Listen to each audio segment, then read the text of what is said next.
Welcome to a very special episode of Crate 808. Coming up, we have a sit down with UK garage legend DJ Spoony.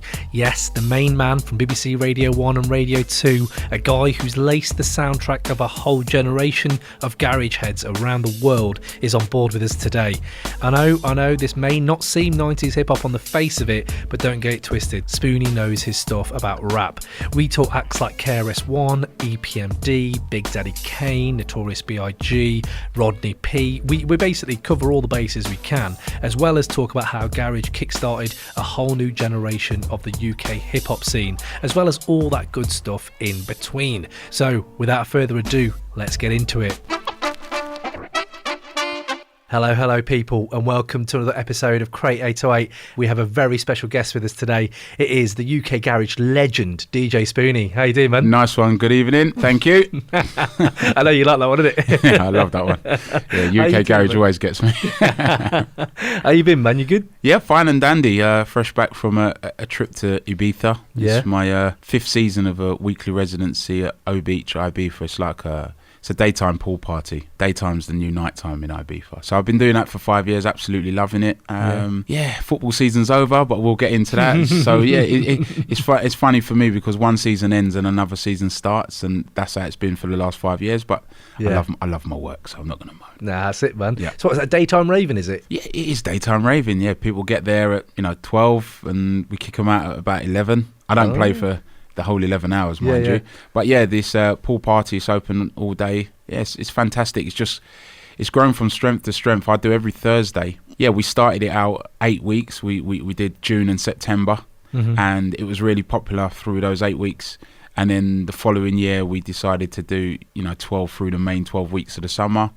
And now we're up to 19 weeks. Killing it, man. It started last week. It was my first one this week. So, no, it's really good. Yeah. Really happy. They're really happy. The punters are really happy. I mean, I got to the venue yesterday at about 5:30, and it felt as though it was the first week in August, which is real peak season. Oh, yeah. So that's how well it's doing. Oh, mate, that's good. Smashing it, man. Smashing it.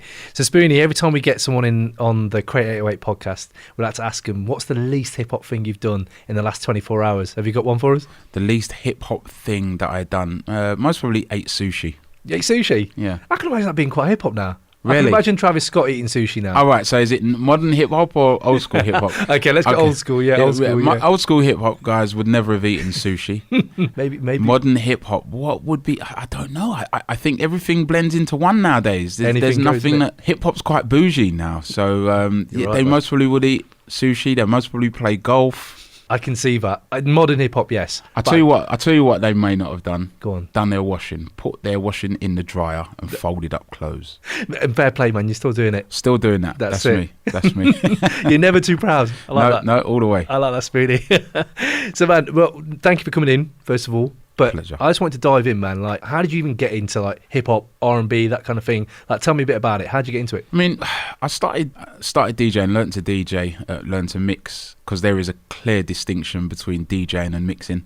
But I learned to mix when I was about 15, and at the time I became exposed to hip hop. Yeah, and that was it really. But I was a music lover. So even though I say I was into hip hop, I was into dance music, I was into pop music. I was into reggae music. My mum was from the Caribbean, from St Kitts, so I was into soca and calypso. So I was just into all genres really. Yeah. But then hip hop came out, and it was like a music for us. It was a music for the youth. Even though it came from across the Atlantic, we could identify with it. I see what you're saying, man.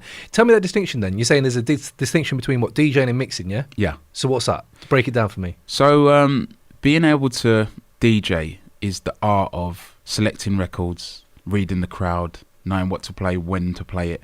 Mixing is just the physical art of blending one record into another. I'm trying to think of another analogy that maybe I could paint my house, but I'm not a painter and decorator. I see what you're saying. You see what I'm saying? Yeah. So it's like when it becomes a skill to a profession. I think anyone can mix. I could teach someone to mix, but I can never teach someone to DJ. Yeah. And I don't think you learn to DJ overnight. I'm still DJing over 20 years professionally, and every single gig I do, I learn something else. So I don't think you can learn to DJ overnight. That's why I say there's a difference between being able to mix and being able to DJ. It's because you're always learning, right? Because I'm thinking, if you're talking about like record selection alone, man, you're going back. Even today, there's DJs like, well, or producers even. When you're hitting that sample, you're like, oh my days, I've never heard that. Yeah. So you're thinking, obviously, it takes time, innit, right, to get to that level where you know. Yeah, it does. It absolutely does. And no, that's why when I was younger, and you always think, oh, like, those big DJs, they're all not like old, but they're very established, and it's because it takes you that long. It's like army generals. You know, you don't get young army generals because you have to go to battles. You have to earn your stripes, literally earn your stripes. So yeah, that's how it is. Yeah, man. Do you remember your first DJ gig? Yeah, so there was a few around the same time. I mean, playing in a local youth club, and then my friends kind of almost forced me to enter a competition. There was a local club that we'd go to midweek for under 18s. They kind of forced me to enter that competition.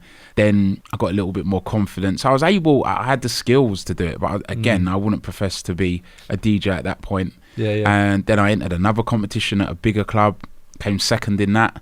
I won the first one, came second in the second one. And it just kind of grew from there. A bit of pirate radio, then Kiss, you know, like London Underground Pirate, then Kiss, then Galaxy, then Radio 1, 5 Live simultaneously. So, you know, I've had a good broadcast career. That's a from good that ride. perspective. Yeah, it's not That's bad. Meteoric, man. Radio 2 last week, I was covering for 2 weeks. And, nice, man. Yeah. How you find that Radio 2 audience?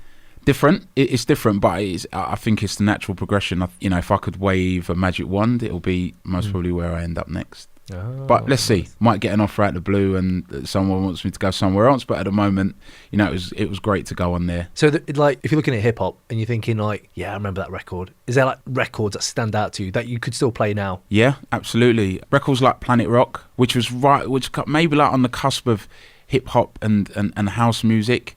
Did you notice that when back in the day? Did you notice this is like something? Maybe not so much. But you know, Africa Bambaataa was larger than life in the sense of he was just a music person. But then you had Rappers Delight, Sugar Hill Gang. It started, I think, that period around 1988. For me, that was like my golden hip hop year. And when I started looking at the albums that we were going to discuss today, there was no coincidence that 3 of the main albums that I would listen to religiously all came out in 1988. So go on, break them down, man, for the audience. So the 3 albums would have been EPMD's Strictly Business, Long Live the Kane, Big Daddy Kane, and By All Means Necessary, KRS One, Boogie Down Productions. Yeah, man. All heavy.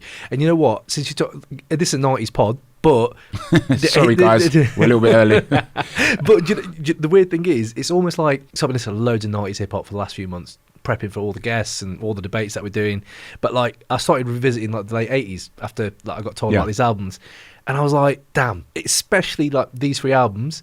EPMD's funk still bangs. Yeah, it's proper. It's they were brilliant albums, like I said, and they are 3 albums that I would still listen to now. And I know you wanted it to be it's a 90s cast, but actually I think I was still listening to and playing those records into the 90s because I just sort of started to branch out off of my estate, playing local events for parties and people. And I was playing those records, definitely in the 90s. And that's the thing. I think them artists also went into the 90s. It's like KRS. What was that line now where he's, I'm not saying I'm number 1. Oh, I'm sorry, I lied. I'm number 1, 2, 3, 4. No, oh, man. Right. So KRS, EPMD, all these people came out into the 90s and still did their thing. When I listen back to these, it's almost like, so when I got into rock, like say in my 20s, I sort of travel back in it. It's like you like your Nirvana, you like your Oasis, and then you think, you know what, I'm just going to travel back to the 70s or the 60s and get the Beatles and Fleetwood Mac and all this. And I just thought this is the same thing with hip hop. Now I can go back to the 80s and I'm still getting bare like things from every album, especially when like it's like a message to it. And I think the message in these 3, like with the funk, with the amazing sampling, but especially KRS, like that must have been amazing for you when you were hearing that when you were a kid, right? Yeah, it was. You know, it's almost lecturing, but not in a patronising, condescending way, just saying, look, this is how the world is. And he was dealing with things and issues at the time that other rappers weren't. So you had the one side where it was club and it was party, and then you had him who was saying, all right, well, look, enjoy yourselves, but just be aware of what's going on in the world. And even the way that the album opens, you know, the first track, that interlude where he's almost speaking but giving a lecture. But it's legendary. It's an iconic album. The front cover's iconic. That front cover is unreal. Yeah, the front cover's unreal. But, you know, it's his play on, obviously, Malcolm X by any means necessary, by all means necessary. So that's that little play that he had with it. But yeah, it's fantastic. Yeah. Brilliant album. And Daddy Kane, man, so smooth. Yeah. I listened to 8.5 Stepping again today. Yeah, tune. Oh, the Wrath of Cain was the one that used to bang in the clubs. Yeah. Off of the album. So I've got the album, vinyl, import 12-inch. Damn. Was that? Were they bumping this in London then? Back then, like in the clubs and shit. Yeah. Because that's it. Of Cain. yeah. See, that's the thing. Coming from like, so I got in like early 90s, mid 90s. Coming from a Yorkshire village, and then coming to the city like in the late 90s. I didn't know what they were blazing, what they were bumping. I heard a lot more UK hip hop, and I was like, okay, London Posse, people like that. Like I was loving that, but I did not know like Kane was like banging. Kane was huge, man. Yeah. Kane was huge, and EPMD, Stetzer Sonic, talking all that jazz. That album, that was brilliant as well. Yeah. I mean, we're talking iconic album covers. Ice-T's album with his wife on one side. It was slightly embossed as well. Oh yeah. Killed that, man. Yeah, for adults only. That's it, man. 18 warning. Heart rate warning as well. Still looks good 30 years later. That's it, man. That's it. It's piece of art, man. Piece of art. So you obviously got into the hip hop thing, and then tell me how you got that. Where did the garage thing come from then for you? Garage music. It's an interesting thing with music, that a scene doesn't just start at ground zero. It always comes out of something, morphs out of something. So I was listening to house music at the same time that I was listening to all this hip hop. 1998, some labels out of the US, Chicago Tracks, Transmat, which were kind of like a techno-y sound, but with a groove, with a funk. Then I got into the more vocal kind of house, which was producers like Masters at Work and Kerry Chandler, Charisma, as back then the Basement Boys, which was his crew. And then that sound kind of morphed into a more, let's just say, like a New Jersey sound and New York sound, where it had a bit more bump in it. Yeah. And then you had people like Eddie Perez and Smack Productions come on, and they added another feel to it. Kenny Dope Gonzalez from Masters at Work started doing some projects on his own, which were more aimed at the dance floor, bigger bass lines, bigger sounds than when he worked with Louis and the Masters at Work projects, which were more musical, let's say. And then out of that came the UK sound, Justin Cantor, Matt Jam Lamont, Grant Nelson. What year is this? Tim and Omar, Ice Cream Production. This would have been around between 94 and 95. And then by the time 96 came, we had started to produce more of the stuff ourselves, hence the UK garage and the clear distinction between UK garage and US garage. But it definitely came from there. Those were its origins. And if anyone tells you any difference, tell them I said. Can't argue, man. Can't argue. So what did you see? Like, there was a big difference in the scenes. Was there a big difference in the hip hop scene, the garage scene, or was it all kind of the same heads, kind of just morphed into? In a funny way, lots of similarities between the hip hop scene and the UK garage scene. Or I should say the UK garage scene and in the hip hop scene, because they were really street forms. The house scene was a little bit more. It was still underground, don't get me wrong, but it wasn't aimed at the real inner cities in the way that hip hop and garage were at the time. Yeah. But like I said, garage was, as a genre, is closer linked to house than hip hop. But being someone who was brought up in Hackney, I can see the similarities between garage and the MCs and the bump and the more aggressive nature of our music and that of hip hop. Were the gigs like stacked out? Yeah, they were packed. And it's funny. I just thinking there, when I say like aggressive nature of the music, it was more like the bigger bass lines, the tracks, the music was more in your face, not aggressive as in people running around fighting. Yeah. But they jumped off of the decks. The 1210s were trying to hold the vinyl back because the beats were so big. So yeah. What are the most memorable DJ gigs for you then? I mean, going back, I've been really lucky with my DJ career in the sense of I was one of the first garage DJs to go and do a big night in Ibiza. We used to do an event at a club called Summon. I mean, the venue wasn't massive. I think it held like 600 or 700 at the time, but it was roadblock. And then we went to Es Paradis in San Antonio, which is a beautiful looking venue, and we ran that one out as well. Maybe a year later, we went to Iron Appa, and I did the first garage gig in Iron Appa alongside Pure Silk with MC Creed. Then we had like a glorious 4 years in Iron Appa either side of the Millennium. At that time, we joined Radio 1 in 2000. Then we did a massive beach party in Ayia Napa. So all of these were just moments on, on my diary. So yeah, and then I happened to be resident at Twice as Nice in London, which was the premier club night. And not just garage club night. I think it was the best club night in the UK for at least 3 years. Yeah, Every man. Sunday, either at the Coliseum, and then we moved to the End. It was the place. I remember the End. I remember when we came, it was like Twice as Nice. That was the one. The End. I remember the Lick Party and Trevor Nelson doing his thing. Yeah, the thing is that Trevor's, and that was another massive one, because Trevor used to take his event around the country, and obviously he was on the TV at the time. Yeah. So that was big in one way. But I think Twice as Nice, for the amount of people that went every single week, was the biggest. The Lick wasn't on every week, but it was massive when it was on. Yeah. Twice as Nice was on every single week. So the amount of people that went through the door, and it was the only way that you can consume Twice as Nice, because there was no online, there's no Instagram, there's no Facebook, there's no videos, there's no posts, there's no sharing. Yeah. If you wanted to feel it, you had to go. Yeah, man. And for that reason, it made it special. Yeah, it's a very again. I think that's one big distinction between hip hop and garage for me. Is that garage is live. That's probably when you're going to get it the best. Yeah. So if you go to a garage gig, a proper one, Yeah. you're probably going to feel the music more than you ever will do. Whereas with hip hop, I don't think it translates that well live. Yeah. I think you can get amazing scenes, like if you get like put on a proper show. You see Drake now, like putting on proper shows and that.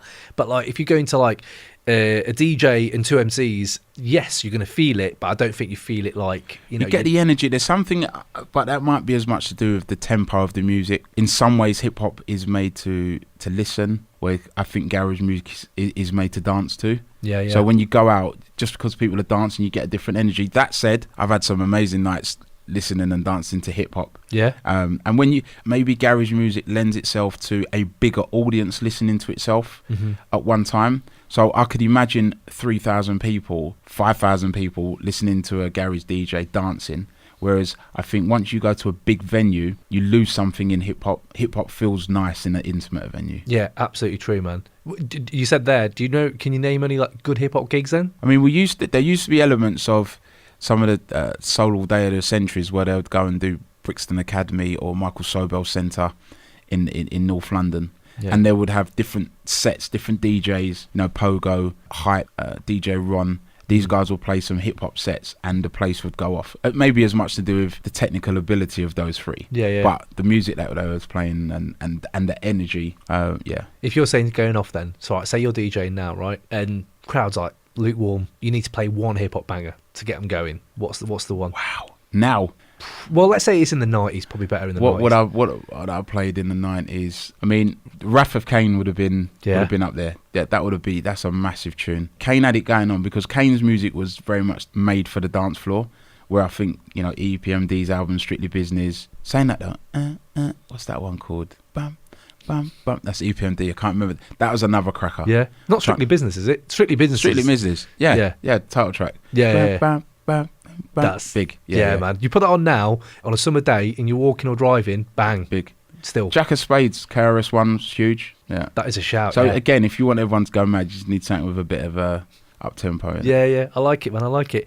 So just generally talking, obviously you're still doing your DJ thing, as you said, in Ibiza and that. Just looking at hip-hop, what do you think of the state of the culture at the moment, like hip-hop at the moment? I mean, depending on where you see the cross between hip-hop and R&B, and by the way, I was just having another think there, Cameron, you're saying about big records. Yeah. Maybe LL Cool J, Rock the Bells. Oh, man, yeah. Oh, easy win. Yeah. Easy win. Yeah, Rock the Bells, LL Cool J. Right.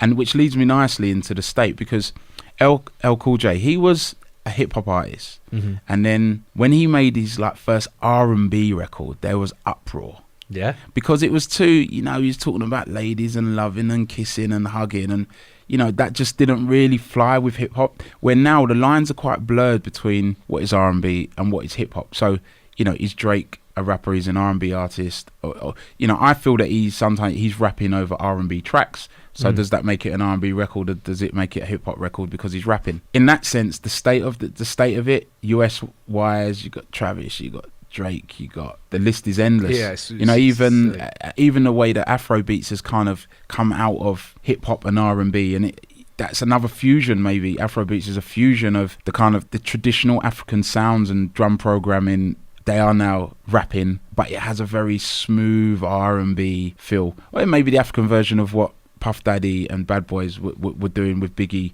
That's what they designed to do with Biggie. Look, we want ladies on the dance floor, even though you're going to be talking a bit of grease. We want it to be smooth. So, and that's what's happening now. So there's most probably a bit of a, I don't know, are the genres as clearly defined? I think in some elements there will be, but there's a massive bit in the middle that is actually, is it hip hop? Is it R&B? Does it even matter? And that's why it goes pop, I think. Because it is kind of like, you're catering to a huger audience than just your backpackers or just your people who want your mafioso rap or whatever it is. Do you know what I mean? What is interesting is the UK rap scene now, and you got the likes of Giggs and Skepta and Krypton Conan, Dave. So from that perspective, it is massive. But what is interesting about it is how the UK rap has come out of the grime scene, which came out of the garage scene, and actually UK rap has closer ties to UK garage than it actually does rap, just because of the linear, the pathway that it's come through.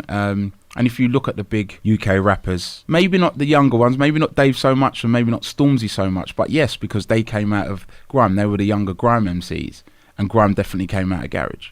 So the fact that it's just a UK music, this is how important UK garage has been to the scene. But why now we're talking about UK rap actually has closer ties, like I said, to UK garage than it does to actually rap. That's a good take, man. No, you're right. I didn't think of it that way, but you're right. I remember when Dizzy first came out, and it was like that grime sounded so different, but you do forget that it's coming all from the same, like you said earlier, melting pot, the cooking pot, isn't it? I mean, well, when Dizzy came out and Wiley came out, there actually wasn't grime. They were garage MCs, but they were garage doing something quite slightly different. And that's what I said, scenes are kind of, they develop, genres develop. They're not just, someone doesn't just start a sound today and that's it. It comes out of something, and that's where that came from. Yeah, man. No, it's good. I like that, man. Hey yo, this is Orifice Vargatron from the Foreign Beggars crew, and you are rocking with the Crate 808 podcast, yeah? Chase! Enjoy this week's episode. Just remember to subscribe, rate, and review, yeah? Peace. So we're going to move on to something that I know we both love, because we work together as football, isn't it? Yeah, football. I love my football, man. I know, man. I love that. So massive part of your life. You hosting the Premier League fans? Yeah. I do a couple of shows for the Premier League. One was called Kickoff, and the other one was called Fan Zone. Kickoff's changing. Okay. I'm not sure exactly what the new title is going to be, but we're going to go from a Saturday morning to a Friday evening where we preview all of the Premier League games alongside Leroy Rossignol, Don Hutchison, and Seema Jaswal. Ah, nice. And this is heavily biased on Liverpool then, isn't it, right? Because you're a Liverpool fan. So. It's not actually. I mean, I'm a Liverpool fan. Seema's a Liverpool fan. Don Hutchison played for Liverpool. Oh, my God. But don't worry, Leroy is a one-man saber-tooth sayer that he'll cut us down. I see. Yeah, so, I like it, man. I like it. Listen, it's been we're going out to the world, so we be neutral. People know who we support, but we be professional when we're on the chair behind the microphone. I want to say congrats, man. Liverpool, European champions once more, mate. Yeah, for the 6th time, and I think thoroughly deserved after the campaign that we've had. To have 97 points in the Premier League, it's a tough league. I think it's the toughest league in Europe, where anyone could beat anyone. And I know it's almost a bit of a cliche, but in the Premier League, really, it does. Manchester City, who eventually won it, they lost at home to Crystal Palace. They lost on the road to Newcastle, who were fighting relegation for 2/3 of the season. And Liverpool lost one game all season and didn't win the league. So I think going to Madrid and ending up with a 6th European title, Champions League title, was just deserved for what has been a truly remarkable campaign. And for the manager deserves a very special mention, because he's changed things since he's come in. He's stood by his convictions. He's made good players very good players, and very good players world-class players. And when people raise an eyebrow at the money that was spent on the goalkeeper and the centre-half, I think you look at Alisson now and you look at Van Dijk now and you go, actually, you may have ended up with a 65 and a 75 million pound bargain. Yeah, absolutely, man. And to think Liverpool sold Philip Coutinho for 142 mil, we've bought those two players and still got £7 million in the pot. Had another £1 million, and that's what Andy Robertson, Virgil van Dijk and Alisson cost. So it's crazy. Good business. Yeah, very good business. Klopp's good at that, man. Klopp's good at that. How did you celebrate? Well, I went to the game. I was working, but I was singing Never Walk Alone, if you could call it singing anyway. But yeah, I spent most of my evening singing along, Yeah, just cheering team. But it's amazing. I mean, I was in Kiev last year when we lost to Real Madrid. Tough one, that. I went to Athens when we lost to AC Milan. I was also in Switzerland when we lost to Seville in the Europa League final. So yeah, I've had 3 defeats. I was starting to think maybe it's me. So I'm glad to get that monkey off my back. Man, yeah, that's good, man. That's good. So if you're looking at football, if you know a lot of people in football and stuff like that, like, is there anyone that you thought that, do you know what, I did not know he was into hip hop? I did not know he was into rap. Is there anyone that you thought that you were really surprised by? Begging you to say Mourinho. No, I don't know about Jose. It's the kind of thing that it wouldn't surprise me if Jurgen Klopp listened to it, just because he seems like one of those guys that lives a little bit on the edge. He knows a bit about everything. Yeah. Irrespective to how he looks. He's younger than he looks. I can see Jurgen listening to Run DMC or some shit. He could listen to a bit of Run DMC. Definitely. Who else in hip hop that you might not think?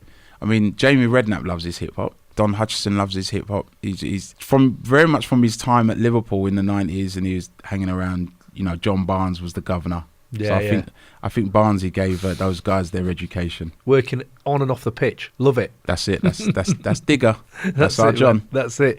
I was really surprised that Jay Redknapp. He was on the Romish podcast and he was talking about it, and I was like, wow, I did not know he knew every line to some of these songs. Yeah, he does. He's going on, mate. You're talking about lines. Who you thought you could make it in rap? If you think that player could make it into rap, none of them. None of them. There's not one footballer. No. I haven't heard one of them. Milner. Give me Milner. I reckon Milner or Henderson could do anything they want. But I might be slightly biased in that department. I love Henderson. But no, listen, rapping to that level is no joke. Those guys are highly skilled. I did see something the other day with Oxlade-Chamberlain and Jordan Henderson, and the Ox has got a little bit about him. Is it? Yeah. He was with Big Zoo, okay, the UK artist, and Big Zoo's a big Liverpool fan, and he went up to Melwood, the training ground, and spent some time with those two, especially because leading up to the end of the Premier League campaign, Big Zoo done a freestyle, and Ox took him to task because he didn't get mentioned in it. So on the fly, Ox came up with point where he could be in the rap, and did really well. I was quite impressed. Oxlade-Chamberlain. Yeah. I've got to get him on then. Yeah, I've got to get him on now. Get the Ox. We're going to go into some of our regular questions that we have now, Spoony. Right? So, yeah, it's easy, man. It's easy. It might give you a bit of a headache, but it's easy. You've worked with like all these like artists, DJs and stuff like that. If you're looking back now and you were to name like your top 5 MCs, top 5 rappers for you personally, like who's in your 5? Rappers of all time. I'd put KRS One in there. Big. I'd put Rodney P in there because I think the Trailblazers always have it harder. He was one of the originals. The world wasn't, or the UK world wasn't quite ready for the likes of him and Black Twang. They came before their time. If they were around now, they would have been perfect. So I think you have to give a special mention to those guys. I love that about Rodney P. Yeah, and then I had the pleasure of working with MC Creed, who is the most respected because of the time he's been in it, Garage MC. But then I had the pleasure of working closely for years with MC PSG and MC Rankin, who pound for pound, I love what they do. Their lyrical content, their flow. Yeah. They get the party vibe. They know how to host an MC, which again, it's a skill. It's a skill. So I've got to give. Listen, that's a really hard question. And I've kind of just gone. I've kind of gone around it. But maybe for different reasons, I think it's beyond just the ability to rhyme. I think the time that some of these people come along to do what they're going to do needs a special mention as well, because when you do it first, it's hard. It's not easy. I feel you, man. Yeah, I feel you. That's why someone like, for me, like Rakim, when I hear Rakim or Kane, I mean, I shouldn't even, I've mentioned great rappers and not put Rakim in there. That you're talking about the first. Again, I'm going back, so I'm like 14, 15, and I hear Microphone Fiend. Yep. And I was like, wow. And then I hear, oh, no, that's old. That's not like now. Yeah. And that for me, you're right. Like the fact that he stays fresh to this day, I'm giving you that. Yeah, definitely. But I mean, Kane's kind of the same, though, really, isn't it? Yeah, Kane's absolutely. I saw him perform in Shoreditch towards the end of last year, and I was like, wow. Has he still got it? Yeah. Of course he has. You don't lose that. I loved that, man.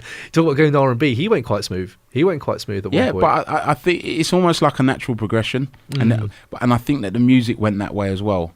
like I said before, I don't think that the genres were that defined anymore. LL Cool J kind of made it okay for rappers to sing love songs. Biggie Smalls came along, and Biggie was a game changer. Biggie in your 5? Biggie's number 1 in my 5. Yeah, I'm fascinated by what you said earlier, by the way. How, especially Bad Boys as Stable, kind of set the tone for like acceptable in charts to now let's have fun with it. Do you know what I mean? Do you think that's why Garage also had a little bit of a takeoff in the charts as well? Because I think charts, by the time Garage was big, R&B was in the charts. I remember like R&B and hip hop actually charting. Listen, the thing about Garage at that golden era around 99, between 99 and say 2003, because they were song based, it meant they could be played on daytime radio. So even though Jungle came before it, and Jungle was and is massive, Garage had the songs. And with the songs, it means that whoever's sitting in those playlist meetings, the head of music can go, right, I can play this alongside the other big records. So, when we joined Radio 1, big tunes at the time might have been Missy Elliott was played a lot, and Faith Evans, Donnell Jones, You Know What's Up, kind of remember that from the first show.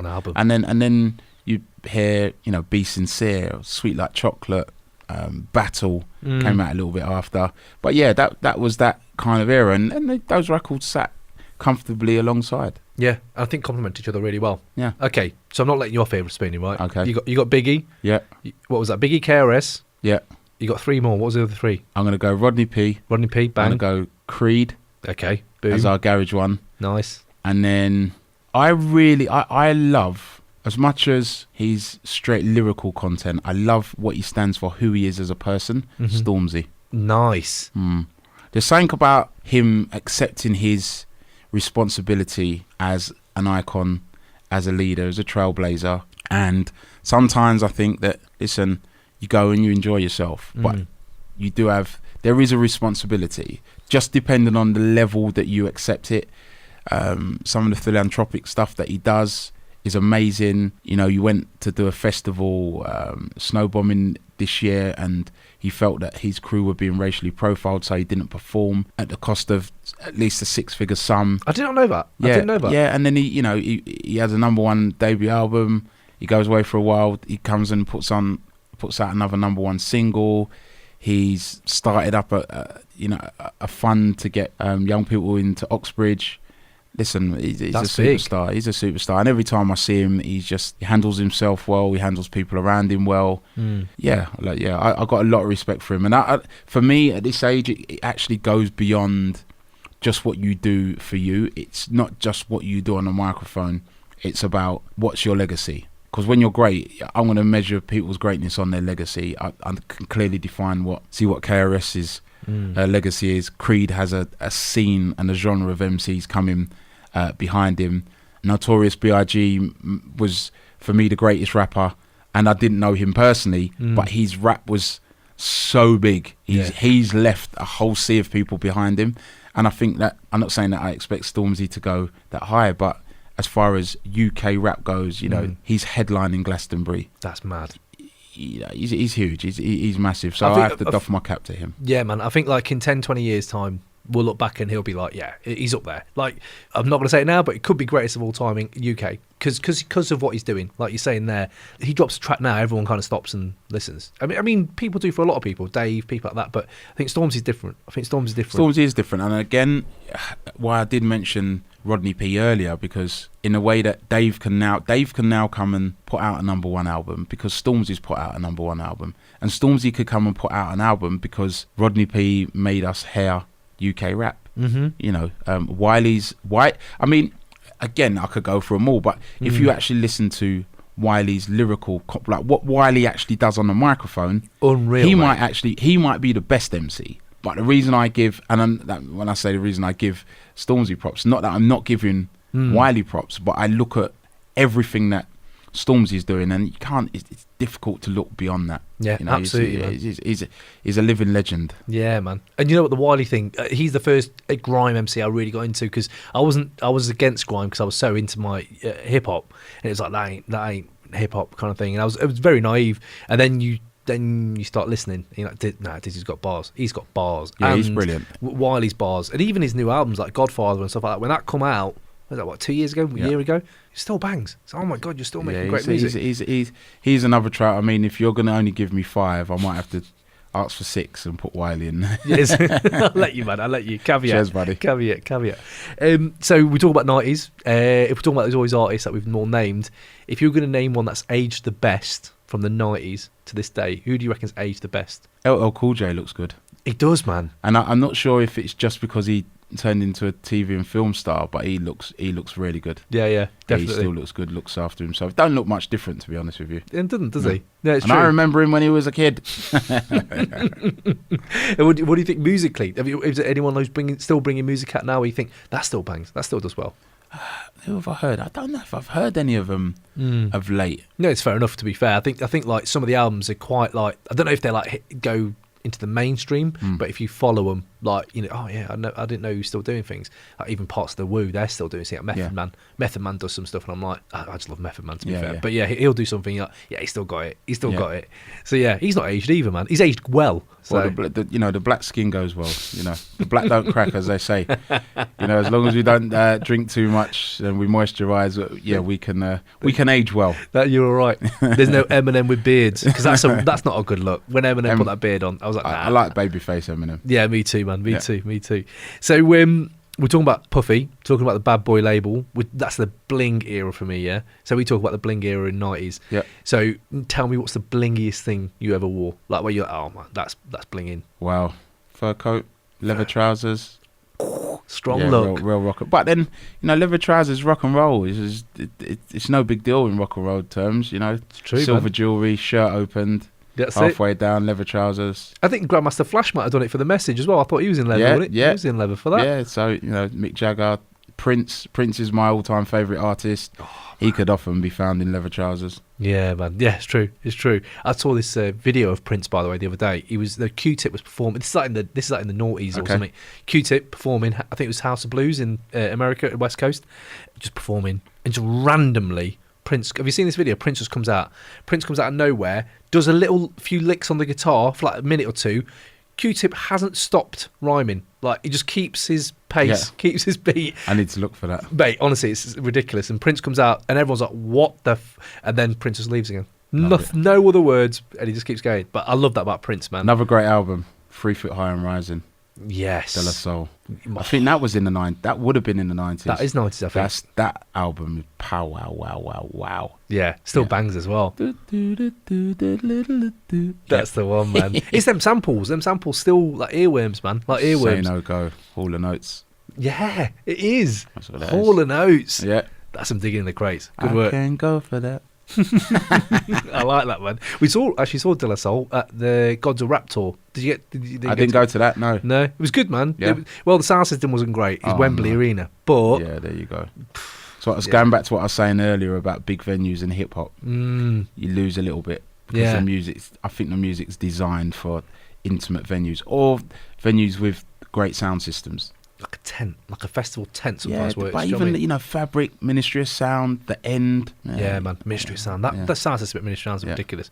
And talking about daytime raves, I went to a daytime rave at Ministry of Sound, but it was more house. Okay. And it was like, I think it started at lunchtime. Yeah. And it ended at 10 p.m. Yeah. Perfect, mate. Yeah. For a man who's nearing 40, I was like, this is perfect. Like I said earlier, daytime is the new nighttime for clubbing. Seriously, man. It really is. It really is. Is there one thing I like to hear, because I just like to hear what people's new music or like anything they're listening to. What's the last great thing you heard where you're like, yeah, that was killing it? Wow. So when I was doing Radio 2, started looking at some new artists as well, because just it's good to introduce. If you're a young artist making more soulful, down-tempo music, it might not get played on Radio 1 because it's deemed to be older music, and then you get lost in that area because Radio 2 audience might go, well, they're only young. But actually, I looked at it from the perspective, the music was beyond the years of them. Yeah. So there's a guy called Kwaku Asante, The Way You Move. That was a brilliant record. I think that came out last year, actually. Okay. That didn't get on my radar. Like? It's like I don't even know, like a neo soul. I don't even know. I was once, someone once said to me, there's two genres, two types of music. Good music and bad music. and that falls into the former. Brilliant record. Yeah. Then there's another UK artist called Amber Simone. I played a couple of tracks from her. That was brilliant. Terry Walker's got a new album out. That's really good. Yeah. DJ Fenn, who's from Ramsey and Fenn, the garage guys, he sent me through some stuff the other week, which was really good. There's another guy called Smasher who makes UK garage. He sent me a track that was really good that I played out in IB for this weekend. Yeah. Did it kill it? Yeah. LaVille, really soulful. So yeah, there's some good stuff. I mean, listen, if you could take time off of this podcast and go to listen again on the BBC Radio 2 website, you look at my playlists from the 20th of May up until the 28th of May, and you'll hear some good notes. Yeah, man, definitely. I'm gonna check it for sure, man. Make sure you do. So what? You named a few garage like artists there and a bit of new garage music. What state is it in at the moment, garage? Like, what's it saying at the moment? Garage is very healthy at the moment. I was saying to someone today that I think UK garage 1996, 97, 96 for when it came out. So we're over 23 years of the genre now, and there's a garage festival, Garage Nation, 15,000 people. I think it's the biggest one genre festival. Then you've got Back to 95, which celebrated their 18th birthday at Fabric last week. Okay. Then we have virtually sold out the Royal Albert Hall for Garage Classical. So that's sort of the event that I do with a 36-piece orchestra playing garage music. So in 2019, in some ways you can argue garage music, the scene is as healthy as it's ever been. The only thing I think we need at the moment is a networked radio show. I think if we had a radio show on which was just garage music on Radio 1 or maybe even Radio 2, but most probably Radio 1 or Radio 1.5, that if it had that where there was a real outlet for the new producers, I think even if it didn't go back to what it was, I could see there being another level of the resurgence, bearing in mind that I'm saying we are selling out the Royal Albert Hall. Yeah. Garage Nation is going to have 15,000 people listening to the genre.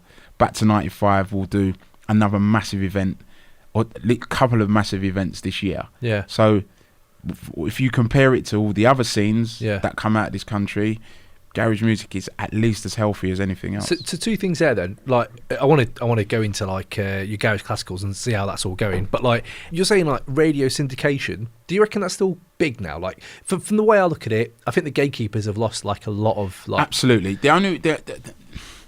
What I'll say is, I mean, we're here doing a podcast now and on demand music streaming.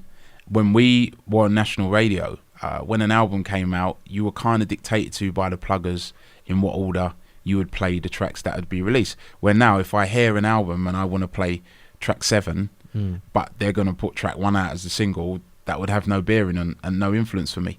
I just think that it's still, some people will have it as a port of call, and then you can build up the notoriety when they can then go and search for a podcast. And that's it really. But I totally agree that the power of the gatekeeper, even in major record labels, has now gone, because you have the internet and people can put out a record overnight. You don't have to be dictated by A&R. You don't even need to have a label. And Stormzy hasn't got a label. Boy Better Know Skepta put his album out on his own label. And from that end, those guys started another trend where it's like, well, why are we giving away 80% to a major label? We might as well keep that ourselves. Exactly. And that's where I look at like it. So Stormzy brings out Vossi Bop. Yep. Absolutely banger. Video's unreal. And you're like, oh, he's just done that. He's just done that. And then I also think when you talk about gatekeepers, it's like that's well, I don't know if it is just my own opinion.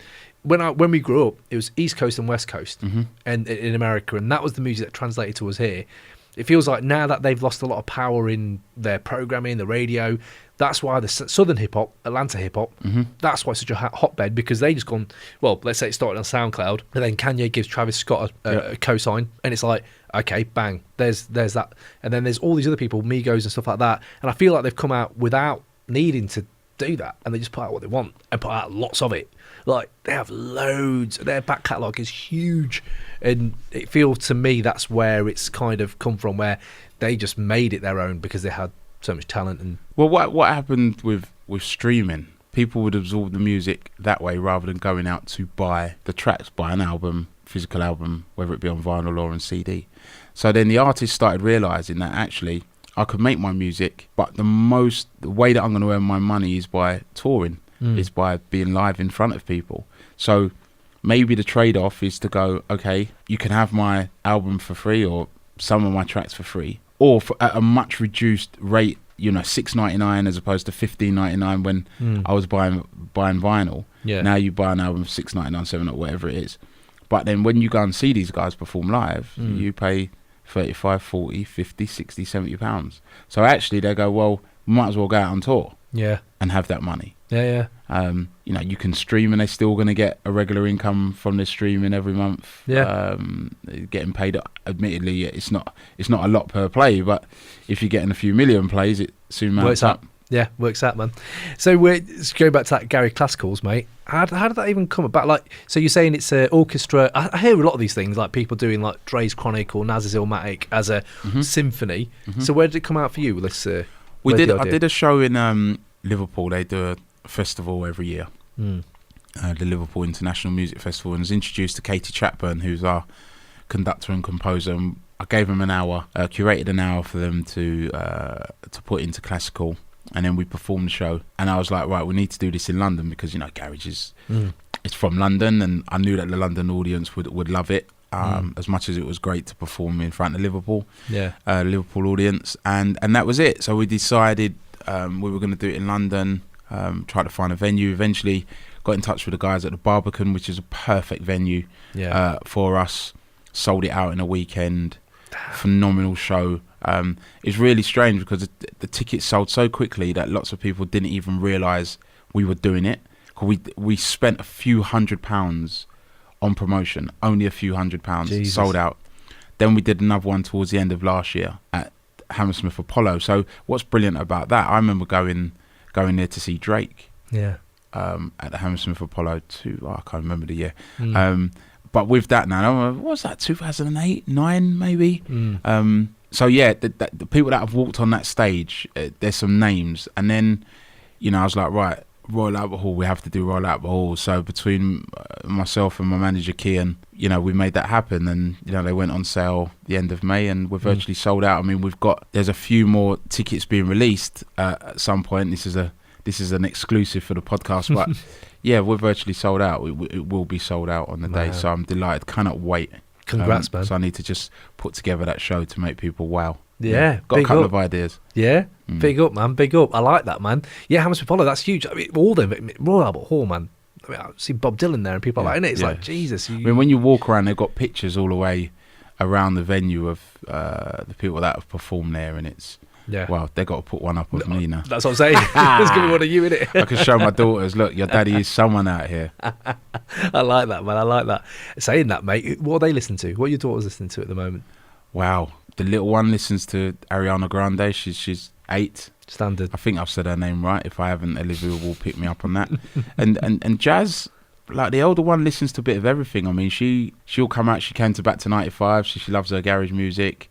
And when she was growing up, I made sure that I was putting, you know, she wanted Beyonce records, so I would put Beyonce on there, but I was also putting Prince and Michael Jackson and Bob Marley, just so she had the real, you know, the real culture, as opposed to just getting into disposable pop music, which, you know, at the time she was 8 years old, that's fine. Yeah. But you still got to understand that there's some real music out here. But the youngest one, she'll listen to and sing along to Black Coffee and Deneo, and she gets it. That's good, man. It's hard though, because I got a kiddie and he's 2, and I'm like, okay, when he's older, what can I play him from the 90s that's like playable? Like, it's quite hard. It's quite hardcore music. Like, not all of it. You can find stuff, and you just you get them into it. You'll find it. Tribe. I was thinking Tribe Called Quest. Nice. Yeah. De La Soul, nice. Yeah. Go with that, innit? Yeah. And then go from there. Ease him in, and then once he realises he's not allowed to say some of those words, then you can crank it up a notch. Yeah, Wu-Tang Clan, mate, straight in. Well, Spoony, man, thank you for coming in. Pleasure. Is there anything else you wanted to plug or anything like that? No, that's it. You know, just look out for UK Garage wherever you can. If you want to come and see a fantastic show, not that I'm biased, this is just according to everyone else that's already been to see it once, at least once, and maybe twice, try and come to Garage Classical at the Royal Albert Hall, 24th of October. Tickets on sale, royalalberthall.com. But I love it, man. Wicked. Thank you, Speedy, for coming in, man. Cheers. Nice one. Cheers, man. Thank you.